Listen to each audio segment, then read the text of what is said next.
Hello, everyone, and welcome to Global Newsmaker Focus. Every Friday at 8 p.m. Eastern, right here on the Global Radio Alliance, you will hear guests from a wide spectrum of fields talking about current events and developments that affect our world. Together, let's analyze the latest news and developments on Global Newsmaker Focus every Friday night at 8 p.m. And now, I give you your host for Global Newsmaker Focus, Patrice Sheridan. Welcome, everyone, to this November 10th edition of Global Newsmaker Focus on your contact for alternative talk radio, KGRAradio.com. Patrice Sheridan speaking. Our producer, Bill, will be joining us tonight, and also our news media consultant and analyst, Billy Elkins, will be joining the program. Also, questions from our KGRA chat room are most welcome. On this Veterans Day and weekend, we thank our veterans, our military servicemen and servicewomen and their families for keeping our magnificent nation, the United States of America, free. Tonight's featured guest is Gill Broussard, independent researcher on Planet X. Our guest website is Planet7X.net. His YouTube channel is www.youtube.com/user/Planet7X. Welcome, Gill, to the program. Well, thank you, Patrice. I'm glad to be here with you tonight. Thank you. It's an honor for us to speak with you. And of course, Bill, our producer, and Billy Elkins will be joining in the questions too throughout the evening. Now, the first question for me, Gill, is, Gill, can you describe how the ancient manuscripts of Chinese astronomers, accounts in the Bible, and Hebrew sources from Torah provide documented eyewitness accounts of the passing of this planet or comet? Yes, it was startling to me that these stories in the Bible actually ended up being actual, observed accounts of a passing of a comet/planet type object. My research was based and started on a white paper report. It's called the Evaluation of East and Western Records of the Supernova of 1054. This is out of the Dublin Institute of Advanced Studies. And what it ends up, the short of it is that the supernova was actually seen a few months earlier, and that this paper is bringing out and pointing to that whatever object they saw for 26 months during this time frame, which is framed in this white paper report, was not a supernova because it moved through multiple constellations. Supernovas are stationary. They don't move. So here's an object that's moving through multiple constellations and was viewed for 26 months, 13 months coming in and 13 months leaving. That is a very large object because the telescope was not invented yet. This is naked eye observation. Boy, impressive. Now, Gill, why do you term this celestial body Planet 7X rather than Planet X or Nibiru? Because the hard evidence that we're finding, not hearsay, I didn't want it mixed up with all the false claims that are associated with the normal term Planet X, even though this is Planet X. But you want to segregate the data on who's saying what and when and where's their sources. So if you want to talk about the actual white paper reports and how we have models that are mirroring the biblical accounts, this is the same model of the Chinese Asian records. This is the same model that is mirroring 14 of the biblical accounts. So I called it Planet 7X, which is roughly the size of it.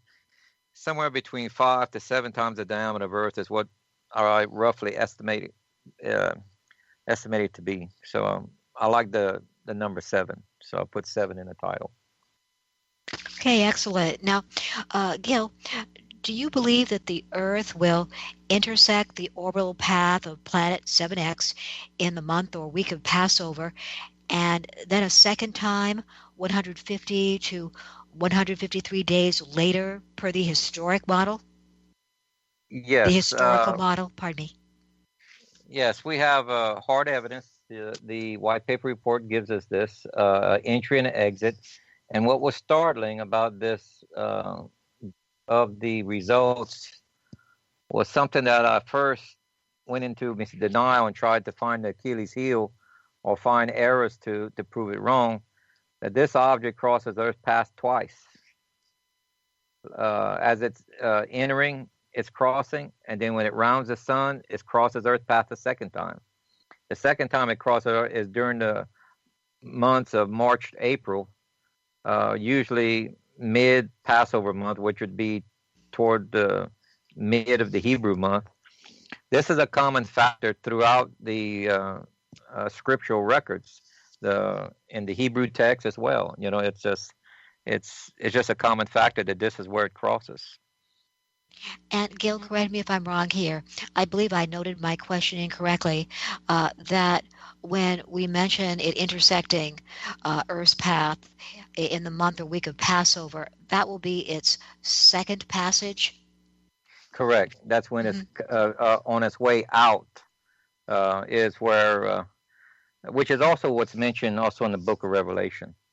When it's crossing the first time, Earth is not in that particular month, which is going to be towards the calendar on the orbital path of Earth is stationary.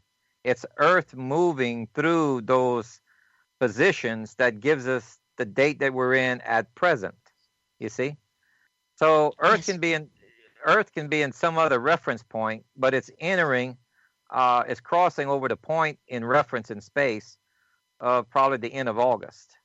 And then it goes around the sun. Then when it's exiting, it's roughly around the end of March. Now, the Bible gives us clear reference that this next time it passes will be the worst time in all of Earth's history. And that's a scary thought, to say the least. Indeed it is. Now, Gill, you note 3 important points in the transit when planet 7X pivots from the sun and its 2 crossing points.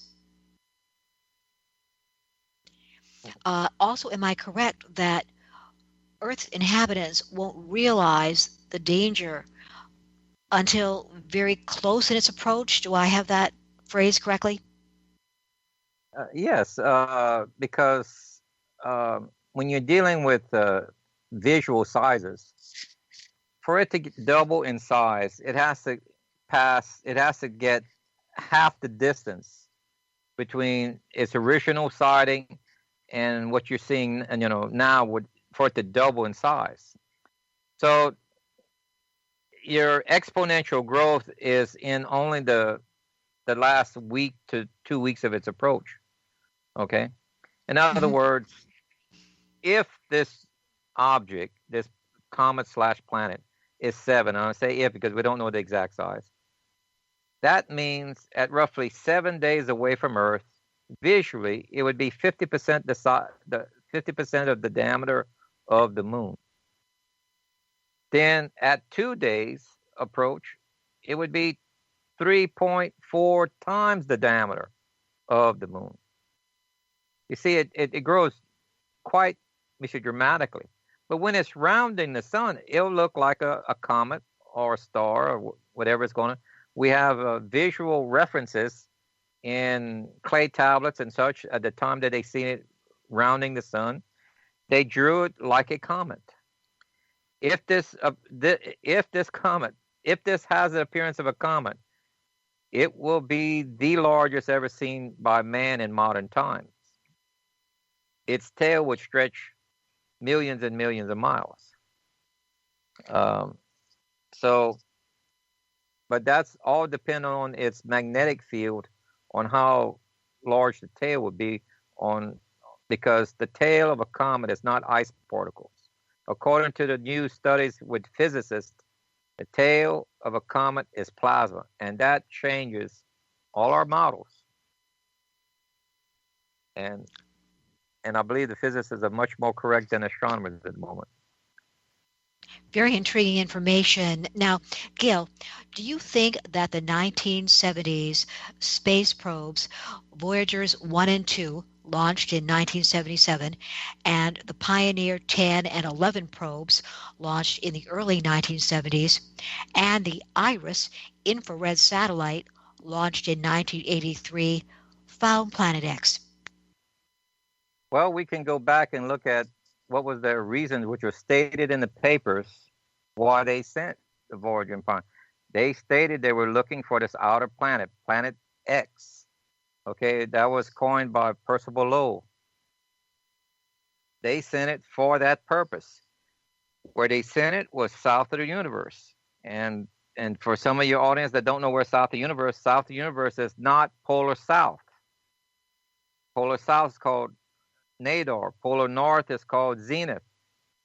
South is on the ecliptic where Sagittarius is. And this is where they sent two probes out opposite of each other, because we had two anomalies on opposite sides of the solar system. So when they observed that one of the probes was slowing down and the other probe was speeding up, that told them the direction of this tug of it's a magnetic pull, which they called gravity at the time, but we know now it's a magnetic tug. So they sent the other two probes in that direction, and guess where that's at? Sagittarius, south of the universe. We have multiple studies, multiple physical search patterns that NASA went through, and evidence that all points to south of the universe, that we have an object that's approaching our solar system, and it's worrying them. And now we have concrete evidence in white paper reports, because this one they couldn't hide. It was already pre-published it was titled wrong, basically. It was hidden under the supernova. But this is Planet X, or Planet-7X, which is documented only 963 years ago, I think it is. I got a question for you. How often does this enter our solar system? When was the last time it was recorded as being witnessed? And when is it going to be predicted to enter again? According to the same white paper misreport, when they went to Europe to look for additional confirmation on the supernova, this is their comments, that it appears that the authorities at that time was doing heavy censorship, which they point to the Vatican because they were a governmental power at the time. The only thing we have is paintings and such and carvings that indicate that it passed roughly 1697 was the last documented sighting. It was in we have a carving from Hamburg, Germany. It shows two large objects of equal size. One is shows as if it has lightning coming off of it, and the people were outside pointing to it. Okay, this is not the moon. This is during the daytime, and we have other instances that's much clearer and gives us much more data that it has to be a third object. But each time this planet comes around, it gives you a total of 7 years of drought, global drought. 3.5 years coming in, 3.5 years leaving. This is a common hallmark of this object. And another one is a double eclipse. Double eclipses are not found in the natural. It takes a third body to make two eclipses at a time. Because for the moon to go blood red in a certain instance in the Bible, on the opposite side of Earth, you need a third object. And this is documented throughout history again, in artifacts as well.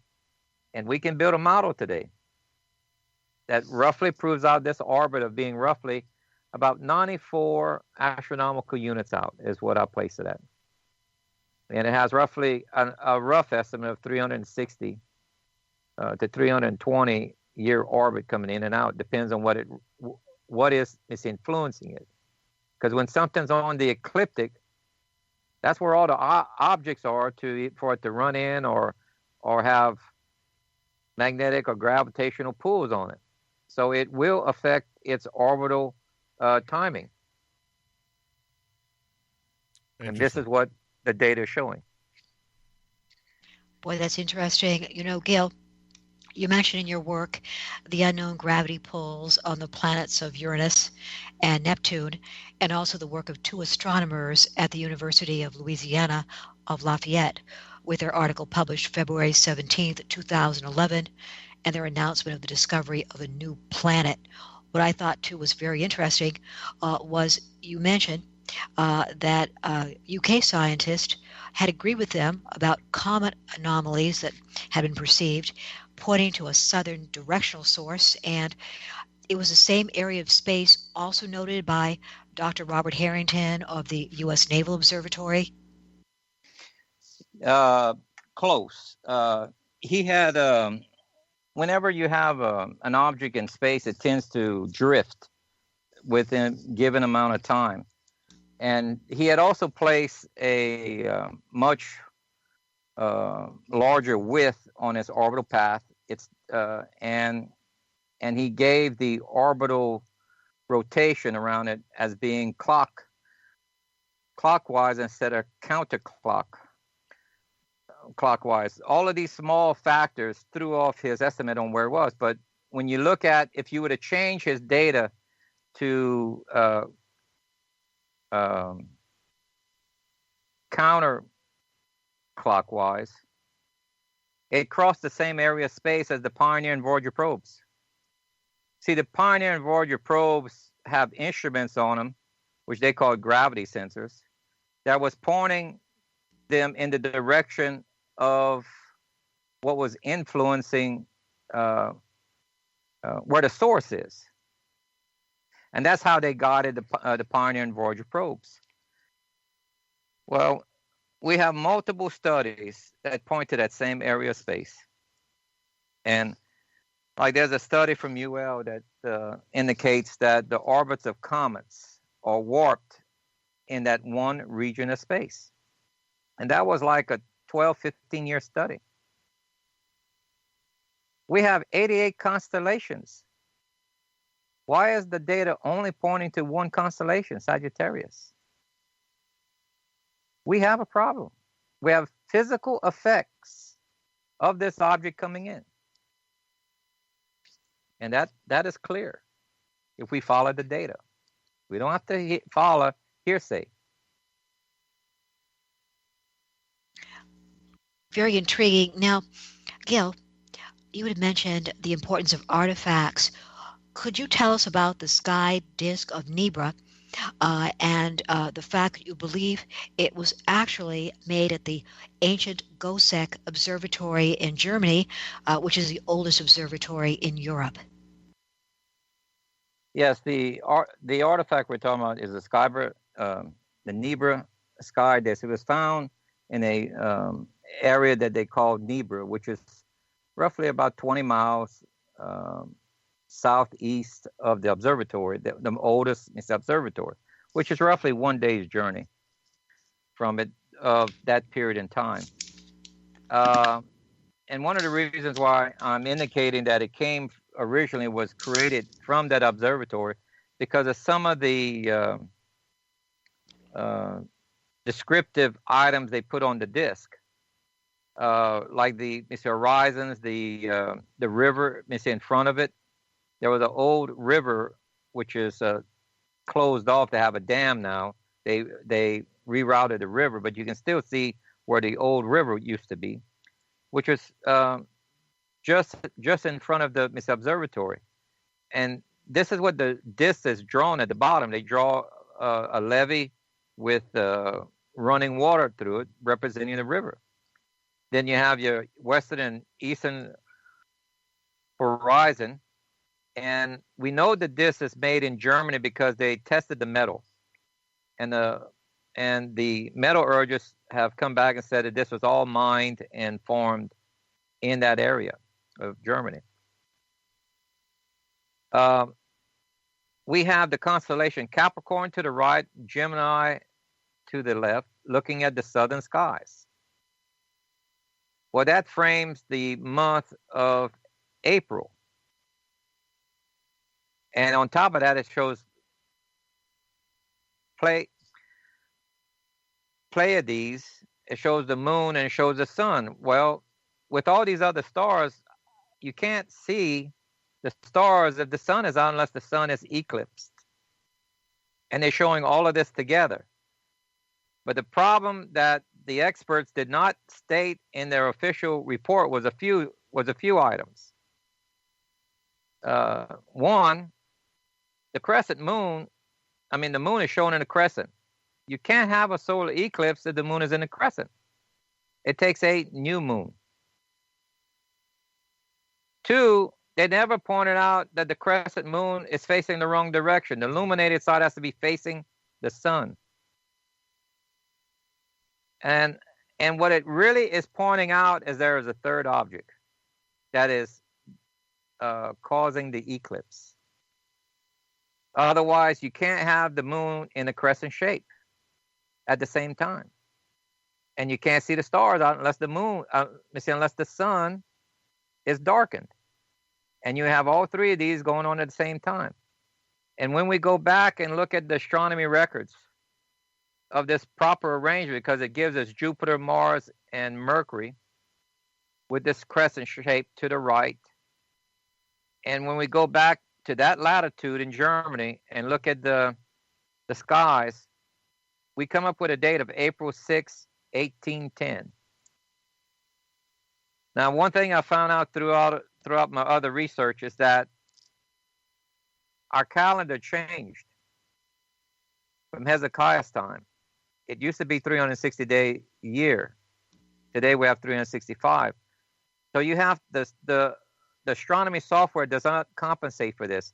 So for every year back in time of Hezekiah, you have to subtract basically a week of time, and that added up to 16 years that you have to subtract from this, and this gave you actually April 6, 1794 BCE. That lands exactly on the genealogy or the time periods of Joseph of Egypt in the biblical records.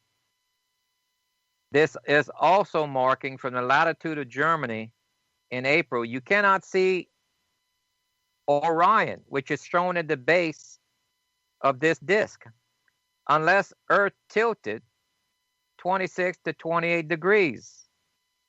In other words, the latitude of Germany, it had to tilt all the way to the latitude of Luxor, Egypt, to be able to see the constellation Orion from the latitude of Germany. And this biblical stories actually document this in a way. Joseph had a dream at age 17 where he said the skies bowed to him. And that was a future event. Well, that future event happened mid of the drought. Remember where Joseph predicted you'd have 7 years of plenty, 7 years of serious drought. The planet/comet right here passes mid of that drought. This happens to be the exact date. Now we have at least 3 to 4 artifacts that we can give exact dates to the biblical time. Yes, we do. And what fascinating material there. I can't wait to continue after the break. We are taking a break now, only 3 minutes. And again, I really look forward to discussing further artifacts. The information really is just spellbinding. It's remarkable. Everyone, You're listening to Global Newsmaker Focus on your contact for alternative talk radio, KGRAradio.com. We will return after a 3-minute station break with tonight's guest, Gill Broussard. Our guest's website is Planet7X.net.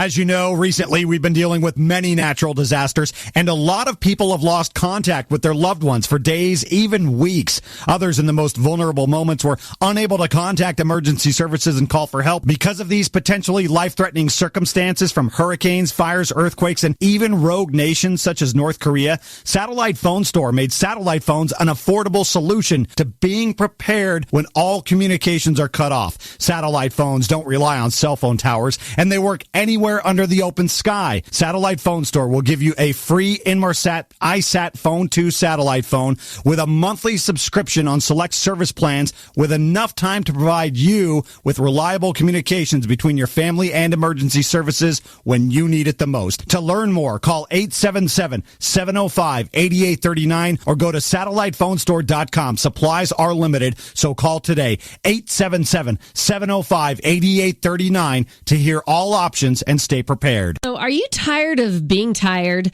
Well, then it's time to get the tea. Hey, it's Lisa here to tell you about this all-natural, all-organic tea I've been drinking that has had great results for over 20 years. It's called Life Change Tea, and it's specially formulated to help detoxify and cleanse your kidneys, liver, colon, and blood all at once. The colon is one of the most ignored organs in the human body. The faster that waste is eliminated from the body, the less time that waste sits in our intestines, spreading toxins to our bloodstream.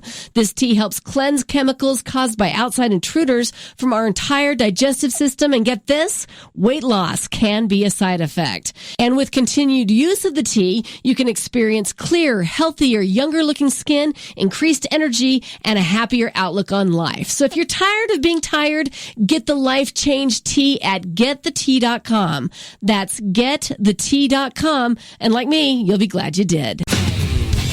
Hi, this is Nate with KGRA Radio, here to remind you of our next live on-location remote from Wasatch Rides in Layton, Utah. Join me, Ward, and the KGRA crew Tuesday, November the 7th at 9 a.m. to kick off the 5-day grand opening sales event at 1969 North Main in Layton. Huge inventory, prices slashed to sell. Take advantage of 0 down, no payments for 90 days for qualified buyers. While you are there, register to win a 2008 Chevrolet Aveo.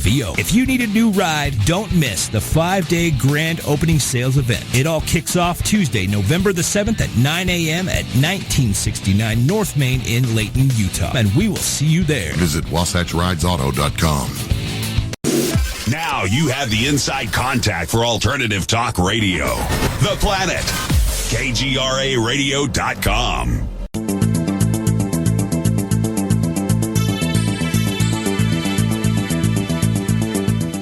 Welcome back, everyone, to Global Newsmaker Focus on your contact for alternative talk radio, KGRAradio.com.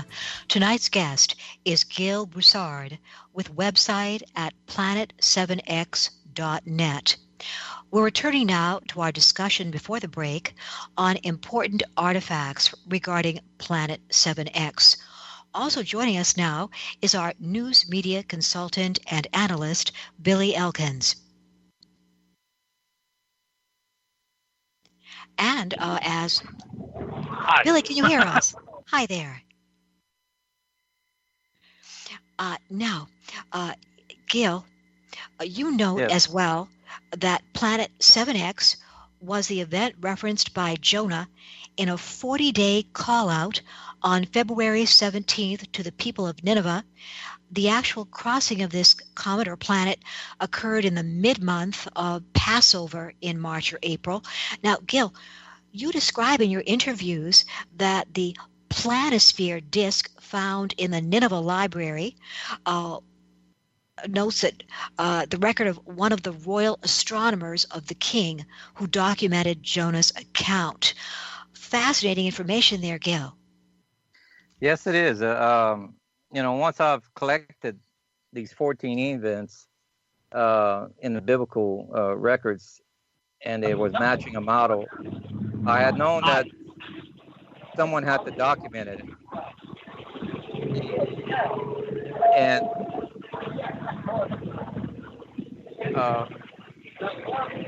Billy, your mic. Okay, yeah. The Nibiru, not Nibiru, the Nineveh disc, it's dated back in the 700 BC range, which is exactly the time of Jonah. And this disc, they drew the different constellations. It was done by the king's astronomers. They have 1, 2, 3, 4, 5, 6, 7 constellations drawn, which was what the nighttime sky saw. And they also referenced the planets, the sun, the moon, Mars, Mercury, and Saturn. And they were all in roughly the to the right-hand side of the sky. But what's very interesting is they show this comet-like object on the ecliptic. They actually draw the line going right through the object and the center of the sun, which is the ecliptic, just like a very large comet. And when we go back and bring this into the software, remember what science is. If you can take observed phenomena, bring it to the laboratory, which is software, and show that it's repeatable, that's science and astronomy. We take this disk right here, bring it into the software model. It gives us a date of 687 BCE, February 17th, which is roughly 40 days before Passover comes around. So this was documenting Jonah's account. Remember, Jonah didn't create one miracle. He went into the town. How did he get the entire town to repent without creating even one miracle? He just pointed to an object. It says, your destruction comes in 40 days if you don't repent. Try that today without an object in the sky. And this is hard facts right here. This lines up with the biblical chronology and the stories also too. We can go back and document multiple events, bring them to their laboratory. They didn't have planetary. They didn't know Kepler's laws of planetary motion. They didn't know orbital mechanics. So for them to guess the correct path and everything that we're doing, it's impossible. They were documenting something that they're visually seeing, and they documented it well enough where we can bring it to the laboratory and actually reproduce a model to this. It's the same model as the Chinese records. And remember, Nineveh was not trying to prove out the Bible.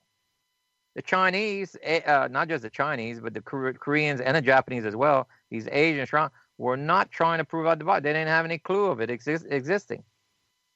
Neither did the Germans. All they're doing is documenting an event that's real to them. And they're trying to warn the future civilization.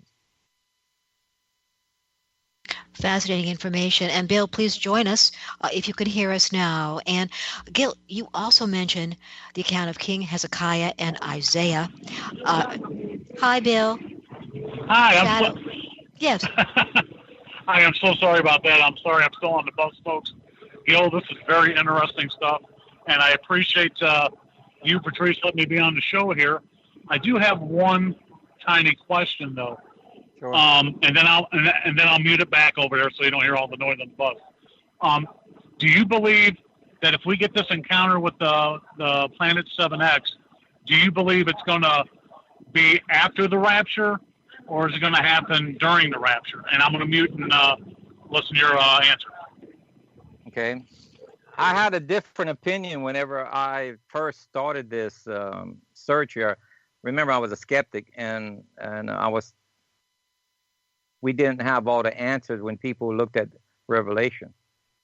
I come up with a completely different answer because my research had to go much deeper than what I've studied before. Had to get into the Hebrew and everything and the Hebrew mindset. One thing we failed to notice in the book of Revelation, there is 2 taking aways, not one. They're qualified completely different. And that may shake up some people, but you need to go back and read it carefully. One taking away says you're brought to the wilderness, and it's only a remnant, and that you meet him in Jerusalem. Okay? The other one qualifies it completely different. You can be anywhere in the world, and it's all believers, and you're brought to heaven. Those 2 can't meet to be the same event. So we have 2 separate events. One at the beginning of the Great Tribulation, one at the end of the Great Tribulation. Now we know the 2 prophets prophesied for 1,260 days before they're dead and then they're raptured. So where's that rapture at? At the end of the Great Tribulation. So what's at the beginning? A remnant that's brought to the wilderness for safety. They're on earth still. And that's the bride and the bridemaid, if you look at this. The guests to the wedding, they're going through the Great Tribulation. And he says, if you make it through the Great Tribulation, alive at the end of this, count yourself lucky. Very few you will. And you can look at this in the book of, we're in Jacob's trouble. Go read Jacob's story. You see that when he took his inheritance from his father, he had to leave shortly after because Esau wanted to kill him. That blessing was given on a Sabbath year. So he goes to his uncle's home, and he gets hired on, and he worked for him for 7 years for his daughter. But he was tricked by a daughter he knew, by a bride he knew nothing about. This is in relation to world leaders. Okay, 2001, Esau attacked Jacob in 2001. 7 years later, we get a world leader we knew nothing about. Another 7 years passed. Now we get a leader that we thought the first one was going to do was drain the swamp. This one is the one that's actually doing it. Then there was followed by Jubilee. Joseph worked for free after that. Then after that, he struck a deal with his father-in-law that all the spotted sheep and goats would be his as payment. Well, it doesn't say how long he worked until he goes to leave with his flock. His father-in-law chases him down and says for him to come back. And he says, I worked for you for 20 years. See, the great Revelation is not 7 years. It's more than that.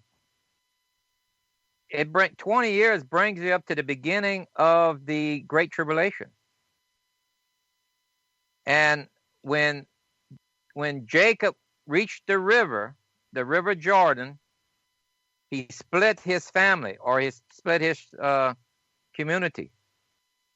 His favorite went into hiding, and the other ones went on to take on Esau, either in peace or by war. This is a mirror image of what's happening today. Jacob, which is Jews and Christians, Esau declared war against him. And the globalists are with the Esau. There isn't any difference between them. And this is what's taking place right now. This planet comes at the beginning of the Great Tribulation. That's mid of the drought. Remember, the 2 prophets bring with them 3.5 years of drought. That's the last half of the 7. So if this is going to be around 2021, which we don't know, we should see prior to that 3.5 years of global drought starting. It may be phased in greater and greater and greater, but start monitoring the river levels. Start monitoring the food prices, because grain is mostly shipped by rivers. So we're getting close. I got we are getting I got close. a question for you. In the political atmosphere, the social, the global environment that we're all undergoing today, all the different confrontations and possible conflict that is pretty much looks like it's going to be on the horizon for the majority of us. Where do you see this breaking out? Is this going to be something that happens in the Middle East between Israel and Iran, the proxies? And what leader is going to be that one that you believe might be the false prophet that will bring peace, usher in peace, but yet be the great deceiver? Well, that's a loaded question. Let's see. I think we will see a war in the Middle East because the Bible tells us so. It even mentions that we said Damascus, no one would live there anymore. It'll be a ruinous heap. Yes, it is partly ruined, but people are still living there. We have a problem with Hamas. Hamas doesn't mind dying. And that's what's, we have that whole problem with radical Islam. They're kamikazes, period. Okay? So, if they use chemical weapons, which we know that there's some still over there, if they use chemical weapons against Israel, that's a mass destructive weapon. I feel sorry for them when that happens, because Israel has the right to protect itself with a mass destructive weapon also. Damascus will be gone. It'll be radioactive or whatever it's going to be. I don't know what weapon they're going to use, but it'll be more than what they. Remember, Israel has a policy: you hit me, I'll hit you 10 times harder. It's going to be one hell of a blow. And we also know that the Iranian Guard is also in Syria, so it may come from them even. We don't know. But Iran has announced publicly that they want to push all the Jews into the sea and kill them all. We have them voicing their opinions that they're against Saudi Arabia. We got the Iranian Guard in Yemen. Tensions are very high over there at the moment. And if you see a war happen between Saudi Arabia and Iran, it's going to go nuclear. And that's going to bring in Israel, and that's going to bring in Syria, maybe even a few other countries. Don't know. But it's going to be a fairly quick war at that level. And at the same time, are we going to be witnessing physical, natural phenomenon, a rise in earthquakes? Obviously, if this body is entering close to into our solar system and starting to affect the gravitational pull on other planets and possibly here, are we going to be witnessing a natural phenomenon that's going to correlate with this event? We're already witnessing natural phenomena unless the person is asleep. The level of the heightened level of earthquakes are heading way off the charts. Natural disasters, sinkholes, earthquakes. Look at Yellowstone. I think there was like 1,200. Don't quote me at that number because I don't have an exact number, but it's somewhere like 1,200 in 1 month, I believe, or a week. I forgot which one it was when I was over there. The prior week that I had went over there. You don't see that type of scenario unless the volcano is ready to blow. But you're seeing we have something like the common amount is like 23 to 24 volcanoes going on globally. That used to be maybe 2 a year. Now it's 23 and 24 a year. I mean, active, not in a year, but actively going on at the same time. We've never seen this level of stress on the Earth before. And right now, our magnetic north is racing at 12 times its normal rate. Global warming does not answer why the magnetic north is moving 12 times its normal rate towards our North Pole. Okay? Why is the physical tilt of Earth swinging towards the south of the universe an extra 4 degrees? Only in the summertime. When it's in wintertime, it's shielded by the sun. It has a normal tilt. But when Earth comes back around July 6th or 9th, guess what? We have a 4-degree tilt towards this south of the universe. Exactly what you would expect of an inbound magnetic body.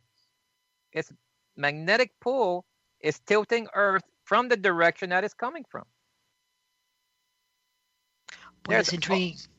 There's overwhelming evidence if we open our eyes. Look, I didn't want this thing to be, I went to discredit this. I was going to bring out, and I found my own evidence in the Chinese record that I still spent another year and a half after that trying to find Achilles' heels to say that this can't be true because I didn't like the results. I still don't like the results. But it's overwhelming evidence. I have no ground to stand on as being a skeptic that this planet does not exist anymore. I have none. This is a real object, real planet with real effects. We have it documented multiple places and multiple times in multiple civilizations. What else would change the calendar year of our planet in around 700 BC there, from 360-day year to 365 and a quarter, and this is global, to multiple civilizations? It wasn't just the Hebrews. We have at least 8 to 12 different civilizations that change their calendar within the next 5 years. Why 5? Because you're off a week a year. After 5 years, you're off a month on your planting season. They have to change it then. Otherwise, they could starve if they didn't get their planting season right. But the Hebrews were first.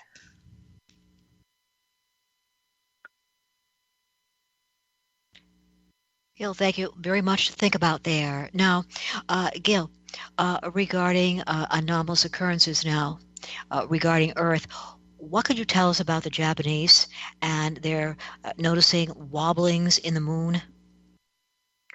Yeah, they were studying the moon because they wanted to know the relationship between the earthquakes. You get more of them on a closer to a full moon, and that's something that they notice. So they keep in close. They monitor the moon to see if there's any effects. Well, one of the things they've noticed is that the moon's orbital path is elongated. So it's in other words, perturbations are shown in the moon from an unknown object that's affecting it. That's what they noticed. They don't state it like that. They're stating the physical effects, but the physical effects are caused by an unknown planet, is what it is. Because an object does not move out of its gravitation. Its magnetic ring that it orbits in, unless you have another magnetic field affecting it. And this is why we've seen perturbations over the last 200 years of our outer planets. This is not, a recent event. It's recent for the moon because the object is much closer now. It's been heading back towards the center of the sun for quite a while. That's why NASA went silent in December 1992, it was. If you go back and turn on the software and see where the Pioneers and Voyager probes were, and put into account they have gravity sensors that were triangulating the position, and they tracked it enough to where they knew it was coming towards the sun, that it didn't have a circular orbit around our solar system, that it was coming into our inner towards the sun. That's when they went quiet, because now it becomes a threat. They have to study it more. And since it's on the ecliptic, they know it's a threat now, because that's where all the data is placing it. You can't cross an Earth planetary plane twice without it being on the ecliptic. And we have a narrow field of view to look at in Sagittarius on the ecliptic. Thank you for that information. Now, Gill, you also mentioned the account of King Hezekiah and Isaiah, the shadow going up and then reversing on the 10 steps of a palace stair. You believe the Earth went through a 26 to 28 degree tilt. Indeed, this event is noted in the King James Bible, Isaiah chapter 38, verse 8. There it's referenced as the 10 degrees of the sundial of Ahaz, his father. Now, what I found so exciting, Gil, was last night I noted some articles on the discovery of the royal seal of King Hezekiah, and this seal appears to show an image.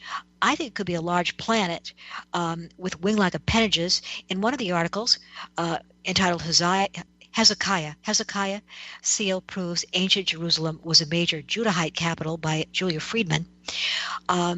They note a quote from Uriah Tadmor, here quoting, impression of a seal bearing the words belonging to Hezekiah, son of Ahaz, king of Judah, and showing a winged sun and ox, Assyrian symbols of power and life. Uriah Tadmor, end quote. Well, what really intrigues me is that does look like a Planet X or 7X image.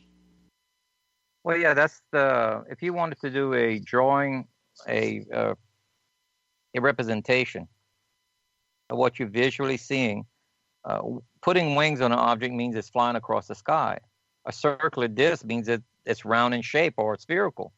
This is exactly what they were shown. This is also shown in the Egyptian and other cultures, not just those two. Now, some people were claiming that the Hebrews there were worshiping a pagan god. That's farthest from the truth. Farthest from the truth. They're showing the wing object because there was a spherical object moving across the sky, and that it was in an answer to Hezekiah's prayer to make the shadow go backwards. They're documenting it. Okay, this changed their calendar for them as well. Now, the math again, when we go look at Hezekiah's shadow going backwards, and you do the math because steps are a typical height. A lot of windows would be placed on a stairway so it can be illuminated. Well, guess what? When you do the calcs again, you're looking at a north to south tilt because it wasn't a sundial that's going east to west. That's a misinterpretation. In the Hebrew, it only says it was shadows on the steps, not sundial. Interesting. Mm-hmm. Whenever you calculate it, it gives you a 26 to 28 degree tilt, north to south tilt, exactly like the Nibiru disk again. Boy, that's interesting. And, Gill, thank you for that. Gill, I was noticing in one of your YouTube videos that you were speaking with a rabbi. Was it regarding Torah code subject matter on Planet 7X or Torah code references? I have talked to some of the rabbis on the Torah code, but I have nothing more to mention than what they've already mentioned. The rabbi that you've seen me speaking with was, you see, there's around 8 to 10 books that's named in our Bible that we have no copies of. All right? So there is additional text. And if you look closely at history, these books are the ones that are missing just before they went into captivity.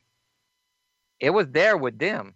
But when they came out of captivity, they're joined into another book, which probably is called today the Talmud, is blended in there. But they don't carry the same name.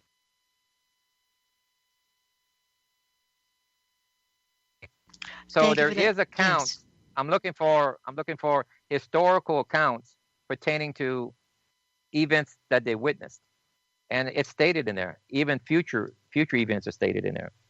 So it's matching our book of Revelation. Boy, that's intriguing. Now, Gill, back to the physical effects with the scenario. you mentioned that the first meteor storm is noted in Revelation 6 and the second meteor storm in Revelation 7. Now, you also indicate that the second meteor shower occurs 5 months later. North and South America will be hit a second time, and this includes a part of the Pacific Ocean. Correct. Remember, the Bible tells us that it's similar to Noah's flood, and he also says Lot, okay, the time of Lot. Well, both of those events also had something to do with our planet as well.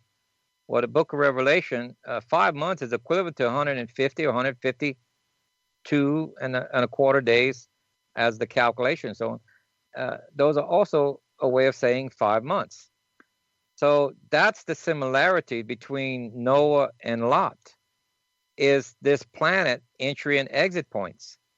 And it says if you happen to make it through remember, only half of the globe is hit, which is the daylight side.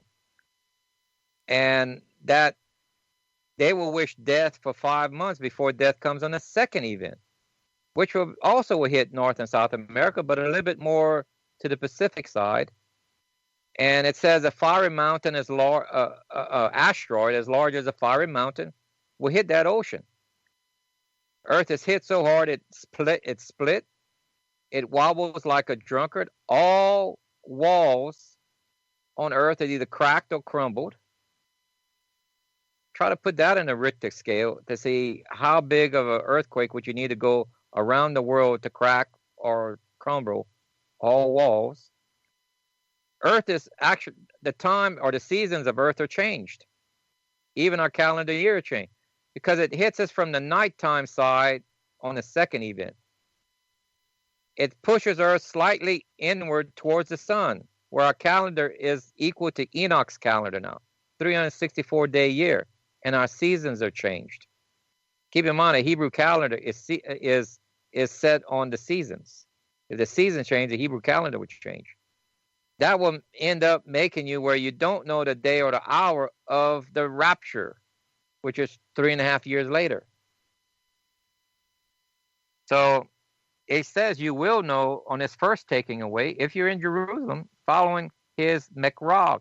The word Mekrah in Hebrew means dry rehearsal. It does not mean feast. He's having you practice something, preparing you for a real event for the future. So coat, you're supposed to have tents, and you're practicing living in a tent structure.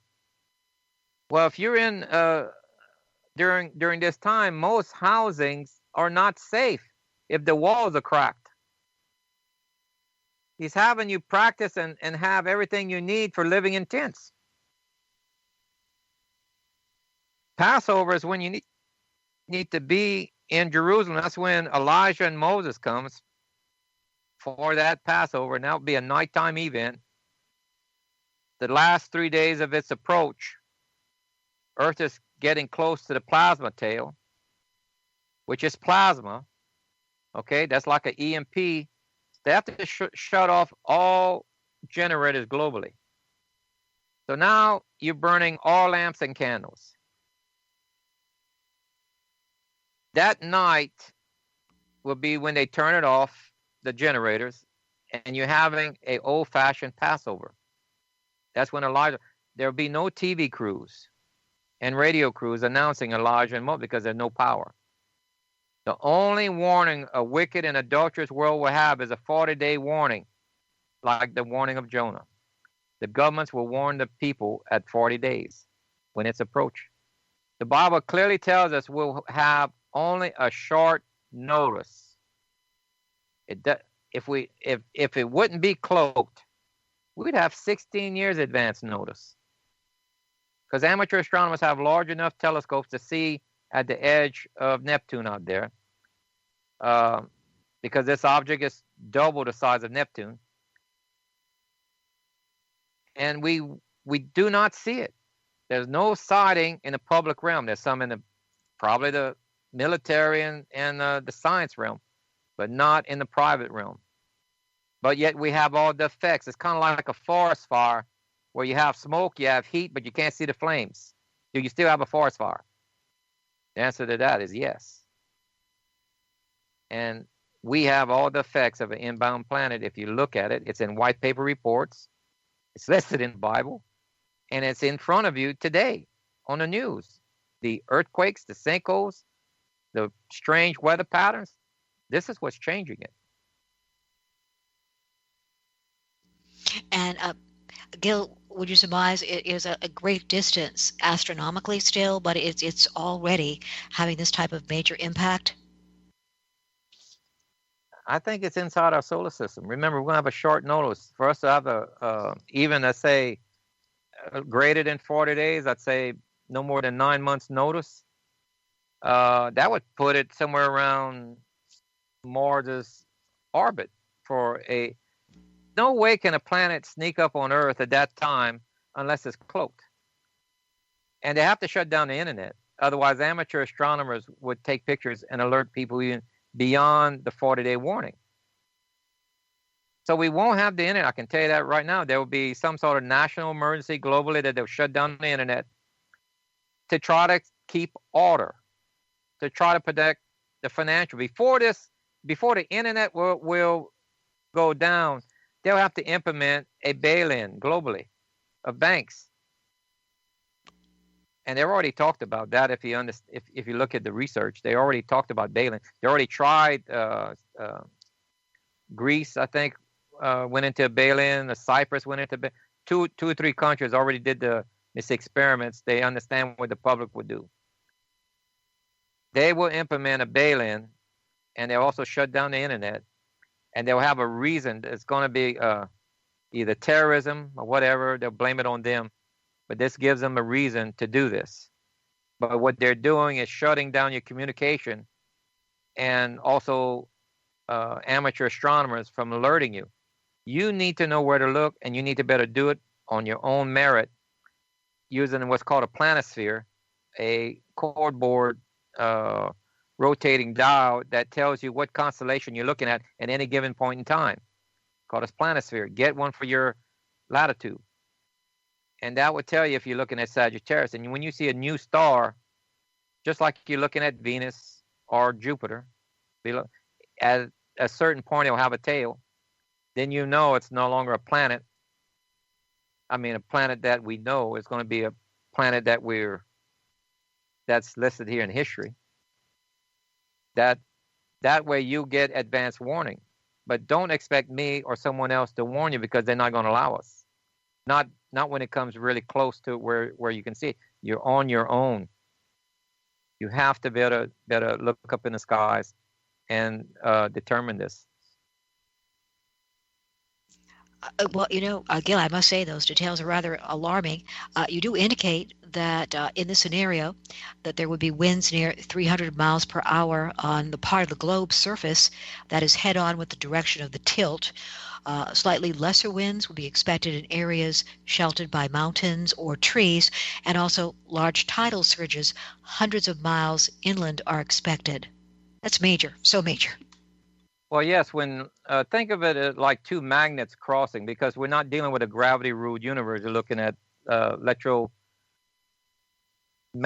The planets are locked in a magnetic ring that causes them to have their orbit. Okay, there's a certain amount of play in that ring, but they're still locked in. Well, think of it as two magnets getting closer. They start to tilt towards each other. The maximum tilt, because remember, opposite poles attract. It's going to be roughly around 26 to 28 degree tilt. That would be maximum. And now we already have somewhat of a tilt, but this is not as dramatic as what we're going to see when it's much, much closer. Probably the last 6 hours of its approach would be the most drastic, and another 6 hours leaving. So a total of 12 hours is where the most dramatic part is. And Earth would tilt. Well, if you're within the axis of that tilt, you're looking at 300 mile an hour winds, unless you have a ground effect, unless you're mountains, but you're going to have gusts coming in. And keep in mind, that's like a F5 tornado. Grass doesn't stay in the ground at that speed if you ever get hit by a gust. But if you're next to the tilt, the focal point of the tilt, you have hardly any. You have a little shaking, but hardly any winds. And that tilt, I mean, the pivot point of that tilt is going to be near Jerusalem. That's why he's telling you to go practice Passover at that time period. He specifically says you need to practice it in Jerusalem. This is not vain religious acts. It's someone who's outside of time telling you where to be to save your life at the right time and place. And he says, look for this object. He'll show you a sign in the sky. Now we know what the sign is. This is written throughout the Bible, multiple points. And it's written in Revelation as well. That's why you get 2 meteor showers 5 months apart. What other object would give you a meteor shower 5 months apart? Remember where he says he sends the 4 angels and they stop the wind? The only way you can stop the wind is if you stop the rotation of the earth. That happened in Joshua's long day as well. The earth will stop on its axis by 12 hours, changing the designated impact site by 12 hours. The astronomers will predict the Middle East being hit, that side of the globe. They're wrong. It says 1/3 of grass, 1/3 of trees, 1/3 of the rivers are burned. When you add rivers, what are you describing? Continental crust. They didn't have a word for continent, but they just described it. What half of the globe is 1/3 of the continental crust? That's North and South America. Hi, Gil. This is Billy again. Finally, I'm in a quieter place. I appreciate, excuse me, I appreciate you guys having patience with me here. I got one question, though, and this may go back earlier what you're talking about. As you know, no man knows the day or the hour. But I heard some people... That's the rapture. Okay. Yeah, no, exactly. Do you believe that all these events could take place somewhere in the 2030s? Because I don't know if you've ever heard of the 6-day theory. A day is 1,000 years with the Lord, 1,000 years is a day. Earth was created in 6 days or 6,000 years. He rested on the 7th. There's 4,000 years of history from Adam to Christ, and there's supposed to be 2,000 years of history from the church till the time of the rapture when he sets up his kingdom. So could it be feasible, even though I know our calendars are a little off, could it be feasible that all this could really happen in the 2030s? Because that would really be actually the 2000th anniversary of Christ's burial, death, and resurrection? Actually, I think our theology is a little off. I have a history chart that I laid out the 6,000 years. There's at least a 2-year era that I found in history using astronomy. Okay, like in other words, the temple. A lot of people claim that the second temple was destroyed in 70 A.D. when actually it was 68 A.D. Okay, because of astronomical events that I was able to find. And that was also proven in other items where, again, astronomical, again, I'm off 2 years according to history. Again, it's history. Our dating method is off by 2 years because remember, we were using the ruling of kings and adding them together to come up with, what year is what. But starting today, going back 6,000 years, let me see. 6001 was 2001. Okay, that's when that was. That was the beginning of the 6th millennium. If you read carefully in Revelation, there's a war at the beginning of the millennium, and there's a war at the end of the millennium, where Satan's released one more time. A lot of people think that, that's 1,000 years of peace. Doesn't say that. Doesn't say. In the 1,000-year of peace, there is peace, but not the entire 1,000 years. The beginning of it starts with a war, and the end of it. To find out how long the war or Jacob's trouble is, go read the story of Jacob. 20 years before the Great Tribulation starts. Well, you know what? You bring up a good point about that because I remember I used to watch a lot of Jack Van Impe over the years. I still kind of do every now and then. He's not on the air as much as he used to be. And I watched him about a month or two ago. I was listening to one of his programs, and he made the same Because I always used to think, okay, how in the heck are you going to have 1,000 years of peace on Earth? You lose the devil one more time, and then people are going to fall away. But because there were people that were saved during the tribulation hour, because not everybody during that 1,000 years is going to be in our heavenly body. The church and everybody that's raptured out will be, but there's going to be survivors there. So that does make a lot of sense, and I never thought of that until now. And do you feel the same way about that as well? That these survivors are still going to have the sin nature, and that's why people are still going to fall away once the devil is loosed again? See, right now they've gotten their hopes up so many times that they're starting to fall away, because they were told that it's only 3.5 years, then 7 years, and now they don't know what to believe anymore. Well, believe the Bible. Go read the story of Jacob. It's 20 years before the Great Tribulation starts. After that, we run out of numbers. Now, unless that number was translated wrong, which might be a possibility. I haven't checked it, but I'm relying on it. It says we have 3 more events to happen. Economic troubles. Now, that doesn't mean a depression. We could go through a currency war, a trade war. What we see as our normal economy is going to be disrupted tremendously. And some people will get rich, some people will be very, very poor.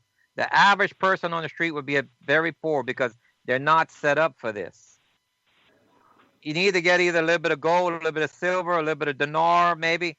Anything that's until the dollar can equalize again, you're going to need something that's going to grow a little bit. Gold is artificially held. It'll probably go up to 12 to 13,000. Matter of fact, the Chinese printed an article that they plan on pegging the yuan when it reaches 13,000 an ounce.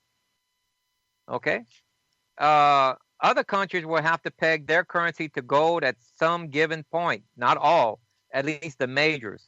Maybe Russia, United States, China, maybe Brazil, maybe India, don't know. But you're going to see a few of them. Most countries can't. Then they're going to come out. Then you're going to see a trade war. And economic, you're going to see a currency war, then a trade war. Then that includes a Middle East war over there because people are disabled in their economy, and that's going to cause tensions, and people will go to conquer other people's resources. And out of that will come a standard from the part of the Basel III is countries have to audit all of their natural resources. That started in 2010. All their natural resources are audited in a certain standard in a certain way. At that point, they're going to be your currency that's going to come out with this standard. A country's currency is going to be pegged to their natural resources. The goal of the globalists is to end up owning all of the natural resources of the world through the debt that a country accrues. So your currency will end up being the title to the natural resources. And through debt, because they're not going to pass bills to have a balanced budget, through debt, the bankers will end up owning. Once they get 51%, they control the country. They dictate to a country what they can do with their natural resources. Because it's done in a corporate way. So we're looking at SEAL 3, economic problems. SEAL 4 is terrorism in a quarter world population. That's Western nations.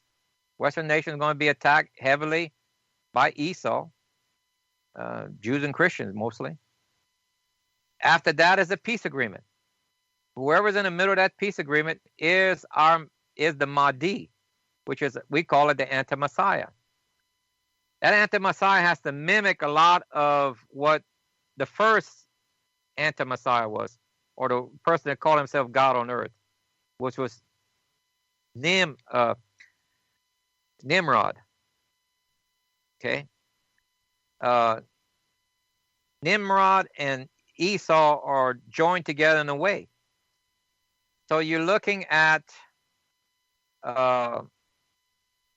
it says that Ham's descendants would be a slave of a slave, it says, or a worker of a worker. And that's who Nimrod was. He was a the grandson of Ham. Later, they joined with Esau. So the religion of the Antichrist has to be Islamic, and he has to bear a certain curse of a certain race, that they're a slave of a slave. According to Islam, that he had to bring war first. Well, someone financed the Muslim Brotherhood that started this, and also was found to be financing ISIS. And if he's involved in the peace agreement and he gets the credit, that's when the Bible tells us you will know then that he is the Antichrist or the anti-Messiah, which in Islam is their Messiah and it has to have a sign in the sky, which is our planet approaching. It'll look like a star. Then he has to perform a miracle that no man can do. He's going to say, remember, the astronomers are going to predict the Middle East being hit by a meteor shower. People are going to want to leave the Middle East to go to Western countries to get out of the kill zone. No one's going to give them a visa because of the terrorist activity in SEAL 4. So they're stuck and they're locked in their own country.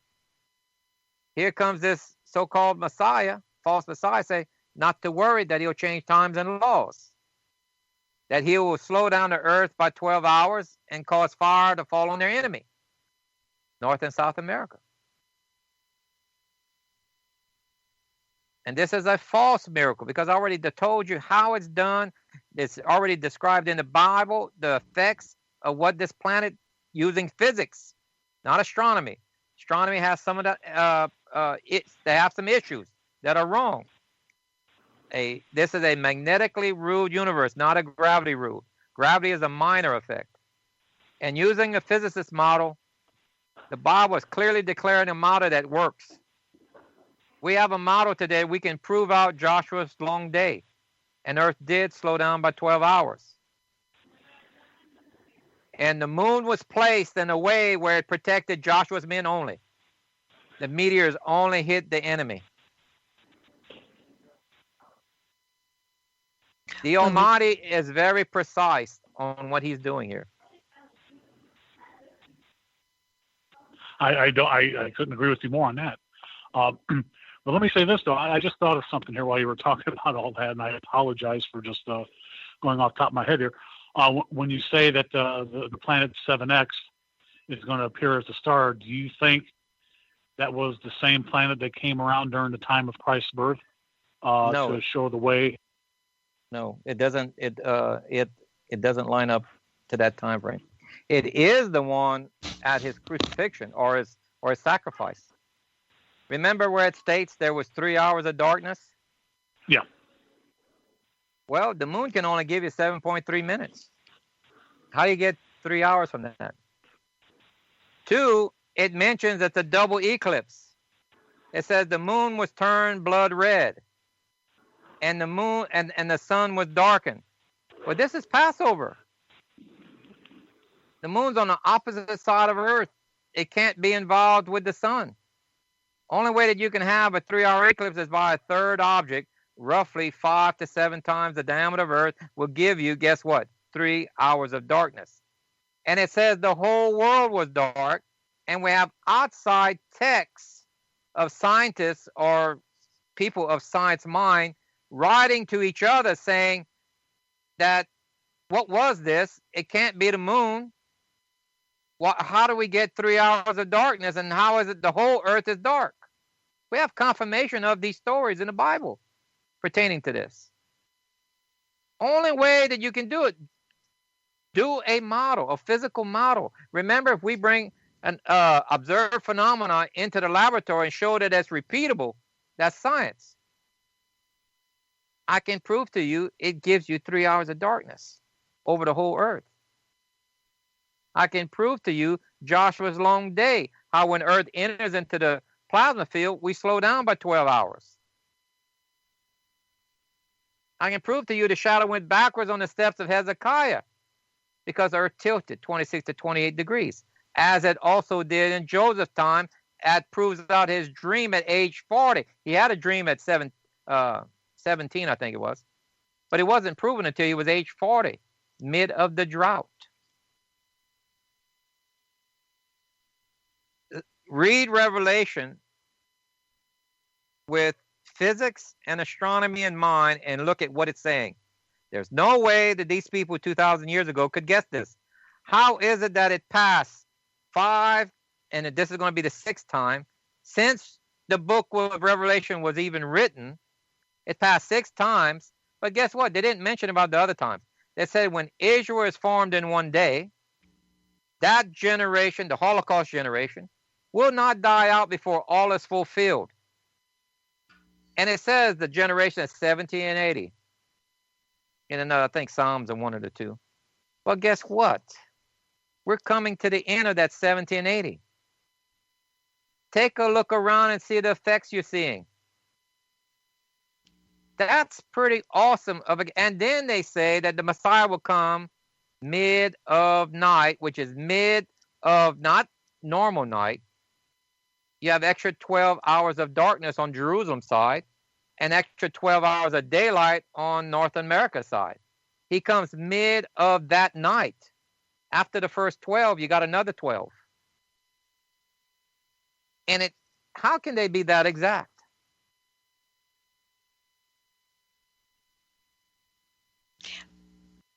Very interesting factors there, and a question, Bill, and response, Gill. Now, Gill, could you describe alternative future passage dates of Planet 7X if the 2020-2021 time frame is not the year of the passage of Planet 7X? Well, in Revelation, it gives us, looking to it in astronomy eyes again. Remember, he said he would show us a sign in the sky. And he gives us an indication on what to look for. Half of this clue is the moon is at the foot of Virgo. That's not the entire clue. That's half. Okay? The other half is the fiery dragon of old with 7 heads, but that could be 7 moons because there are indications through carvings and other things that this may have 7 objects kind of in orbit around it, which we would call may possibly moon, but it might be asteroids of some type. Large chunks of debris. We don't know. We haven't seen it yet. But as I stated in the past, when we have a lineup, as I cannot predict the future. I have no ability to do that. I can say, looking through software, when we do have this lineup, after a 12-hour delay in Earth rotation from Jerusalem at mid of night, do we see the moon at the foot of Virgo, and on what days? Well, I'll name 4 of them. One of them was 2016, that happened to be a Sabbath year. 2017 happened to be a Jubilee. Now, it happened during those 2 years, and it gave me great concerns because the Jubilee was the 70th Jubilee. Okay? But it ended up not, the other half of that prophecy did not fulfill. The planet did not show. We would see it if you're paying attention 6 to 9 months ahead of time. Well, it was a no show for the planet. The next time the moon is at the foot of Virgo is 2020 and 2021. Out of these two, 2021 is giving me great concern again because of the ages, because after this starts the 3.5 years. And this has to be before they turn 90 years old. They got to be in their 80s. If we start to see a 3.5 year drought, global drought, and I do say if, we have to observe this, not predict it. Remember, we're watchmen on the wall, not prophets on the wall. You have to physically observe. So this time right now, by next year, if we see that we've gone through a year of severe drought globally, that this is the phase in of the beginning stages of a 3.5 year drought, then it's going to give me great concern when we come up to 2020 or 2021, March, April, because we do have a moon. We got to start looking for this planet in Sagittarius as a star approaching. And one of the keys you look for is when the internet goes down, or bailing happens, or shortage of food, or war in the Middle East. We know we're coming to them because we have to have CO3, 4, and 5 happen, and a great falling away. That will be the final indicators that you start looking up then, and you look up towards Sagittarius. And when you see it, you make your way to Jerusalem if you want to be part of the group, a remnant that he brings to a place of safety in the wilderness. That's where they stay for 1,260 days. They're not harmed during the Great Tribulation, but they're still on earth. But they're not harmed, and they're in a place of safety. Very helpful information, Gill. Now, Gill, we're reaching the top of the hour, close there too. I want to thank you so much for joining us this evening. We appreciate your time in this informative and fascinating discussion. Thank you. Okay. Again, our guest website is planet7x.net, and you can download a free PDF copy of Gill's book at his website. Now, also thanks to Bill, our program producer, and Billy, our media consultant and analyst, for their great questions and commentary. Also, thanks to our listeners for joining us this evening for Global Newsmaker Focus on your contact for alternative talk radio, kgradio.com. Good night and great weekend, everyone.